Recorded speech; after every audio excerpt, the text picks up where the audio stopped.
Hi guys, it's Steven and Sean for another fun boxing video. Before we open these pops, don't click like, subscribe, and hit the notification bell. Oh, first time mo naisip ko sa Yes.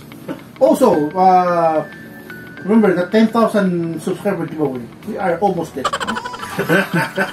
So, stop insisting, we're almost there. we're almost there. So the sooner we get there, the sooner we grow. That's all you. Huh? So almost. Yes. So as I say, it's when people with 990,000 subscribers, they say it is almost a million. We have 190,000. We have 3,600 subscribers, almost 10,000 as well. Same thing, huh? Okay, so we have here 5 Marvel Pops. All US stickers. So first one is Professor X Target sticker. Next one is Agent Venom Thunderbolts. Pop in a box. So alam mo naman yung storyline ng Thunderbolts? No. Ano siya, kasama niya sila Red Hulk, sila kasi mga semi-bad guys na naging. Then we have Venomized Doctor Strange box lunch. We had the SC1, diba? We also have the SC1. Kumusta SC mo? I think meron pa konti. So if you want the cheaper one, it's 33% less. All Then, for the sticker. we have Venomized Thor, Chalice exclusive, and we have Thanos Earth 18138 PX exclusive. So Thanos yan, yung parang Punisher siya. Oh, hindi ko nga actually we should kasi supposedly naman wala naman iba-ibang Earth ng Marvel. So, I don't know. But it's PX, so it's always comic book Related. Yeah. Kasi alam ko yung mga different Earths is DC. Ang Marvel is they have alternate universes. So it's a different Earth. Kasi ito PX, all pops are PX exclusive. They're always comic book related because that's where they send it to. Usually PX exclusives are sold in comic book stores in the US. Kasi PX is a comic book distributor. Sila supply ng comics sa mga comic book stores. Pati Philippines, dati. Until now. Why are they not releasing the PX exclusives in the Philippines? No, because they are the distributor of comics here, so you have to order from them. I mean, why are they not releasing the PX SE version?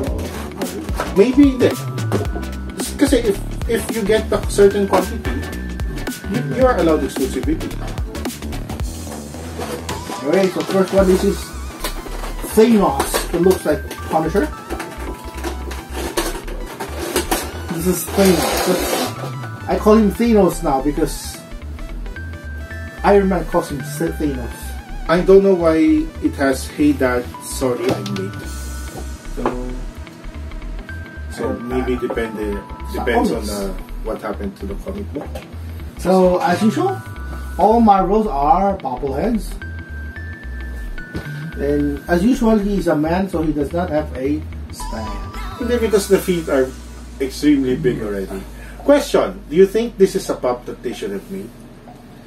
They should have made. Or they should have opted to not make it? There were a few people who were happy with this pop when this was announced. Like, yay! Pero those, I guess, were the ones who actually read the comic. Who knows what this is about? Pero in general, kasi how many people are those? Like me. Why is he dressed like the Punisher? It makes no sense. Wait. Hindi. You know how will you know? You will Google it. Yes, we can always Google. The next one is Frank Castle. this one is nice. This is Venomized Thor from the Venomized series. This is one of the bigger ones actually. Kasi yung like head niya malaki. Kasi Saka hindi na siya Goldilocks hair. Kasi naging black. Ganda ng detail. And he has The stand is nice. and he's holding Mjolnir. Mjolnir. Sabi ni ano diba? Mjolnir. Why is he holding? Darcy. So he is being worthy of. Actually, yun yung mali. He shouldn't have been worthy anymore. Kasi nag-venom na siya. Hindi, pero Venom is crazy. So his intentions could still be pure. Actually, yeah, even Thanos can pick up. Hold the, Supposedly. Supposedly. Pero if that's the case, why did sino ba nag-try before si Hulk? Oh, hindi. Iron Man, hindi rin kasi hindi siya. Okay. Fine. So next is Doctor Strange. So this is Glow in the Dark. May regular version yan. Okay. So, so I guess it's the... Pero we did unbox this before na si sticker. So, I see, so... Yee! So it's the same pop difference there. With a box lunch. Pero this is a very nice pop. Yes, it's a very... Actually, a lot of the Venomized pops... Venomized pops. Ang dami maganda like Magneto. Yung Magneto, maganda rin eh. If you... It's up in value. It's going up to that. Yeah, because... Kasi nilabas sila sa Barnes & Noble. And Barnes & Noble were closing one by one. So because of that. So, mas konti ang supply, tumaas ang value. So next one is Agent Venom. Pop in a box. So Pop in a box is notorious to be shipping bad pops. And they take forever. Hindi naman shipping bad box. Kasi it's literally a pop in a box with no protectors. Oh, they just don't know. Kasi normally naman, diba, for a regular store, they really don't care about the box eh. Kasi what's important is the item inside. So they still don't understand the collector and industry though. Parang, but they've been here forever. Also, yung Iron Man na kasi Dead Iron Man version, maganda rin Dead Iron, yung hologram bro. Yung hologram. Pero would you buy a 2-pack of that? I'm not a fan. Actually, when I saw it, who you? And then people had tell me what that was about. Remember, it's his daughter. So last one is, did you open this before? Not different. This Professional X, a different version. This is different from the CES, the Cerebro. Cerebro. Hindi. 2 syllables lang eh. Cerebro. 3 syllables lang. Okay, let's Google. So this is awesome. This is a Patrick Stewart version. Ganda. X-Men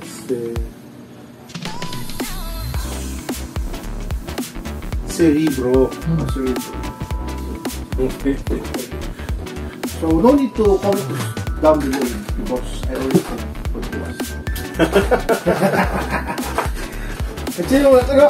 I mean, considering Professor X is in a vehicle, he's still smaller than Venom.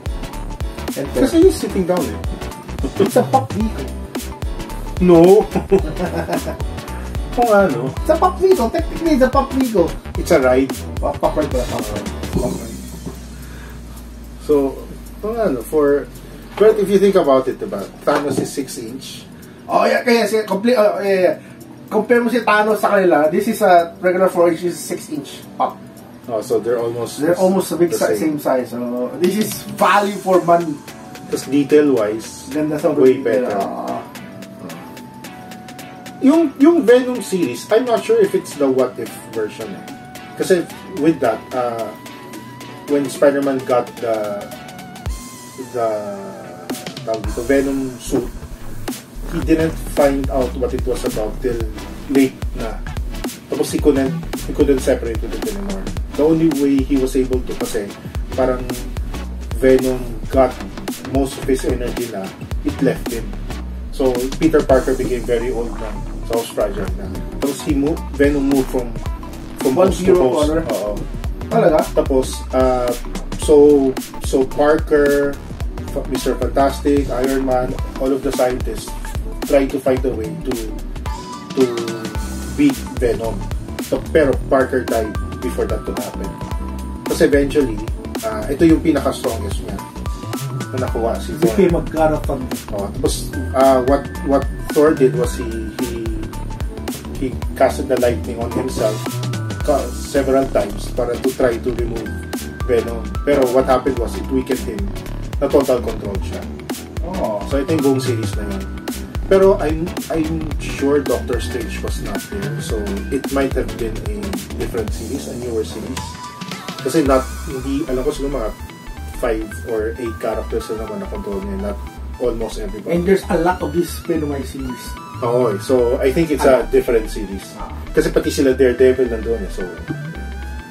So anyways, this is Agent Venom. There's the regular one, the white version, white black. Have you opened the luchadors yet? It hasn't already. Okay.